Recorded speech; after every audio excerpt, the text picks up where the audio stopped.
ରାଧାବାଇ ଦେଶମୁଖ सी खासाब देशमुख माँ थे सी किसी संगमनेर लोक मान सहित सीढ़ी आसते आसिकिना बाबा कहले बाबा मत आपण मोर गुरु हे माने मुझे शिष्य हेबी तेणु जदि आप मत शिष्य ग्रहण न करेंगे मंत्र किसी नदेवे ताले मुझे उपवास करवा आरंभ करी से क्या किसी न कह उपवास आरंभ करदे 2-3 दिन पलैला गलापर श्यामा हूट कहते बाबा जाइए बाबा से जो बुढ़ी आसी संगमनेर सी बहुत एकजिदिया सी उपवास बस तेणु आप उपदेश नदेले मंत्र नदेले गुरु भाया शिष्य न कले आपणकर ताले सी मरीज यदि आप बदनामी सुनु हे बाबा कहले ठीक अच्छे डकई पठेले कहला लो माँ तू हूँ मो माँ मु तोर संतान मुझे गुरु मो गुरु विषय में कह तू शुण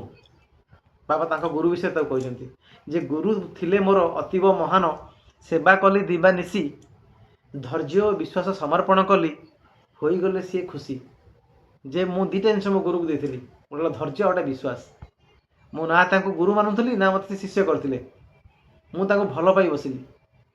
मुझे खाली दुईटा जिन देली समर्पण कली धैर्य विश्वास ये दुईटा से मत भल पाई गले मत से निजे मो ऑटोमेटिक मोर गुरु हो गले मुझे शिष्य हो गली तेणु से कहते जे ग्रहण न कर का ठारू केबे मंत्र अबा उपदेश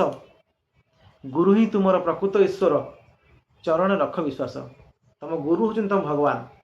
तांकरी चरण में प्रगाढ़ विश्वास रख जे यही मोर गुरु हूँ मो भगवान ताहले तुम किसी पाइपर आध्यात्मिक मार्ग में बाबा कहते जे गुरु अटे हरि हर ब्रह्मांकर अवतार बोली जान गुरु को महात्म्य जानी जीए से अटे सी भाग्यवान राधाबाई कहले राधाबाई तू हूँ मो माँ मु जहाँ कहूँ तू मन दे शुण मो कथा को अक्षर अक्षर मन दे शुण अक्षर अक्षर पालन कर तू निश्चित परमार्थ पाइबू गुरु करिया आवश्यकता नहीं कि उपवास करिया आवश्यकता नहीं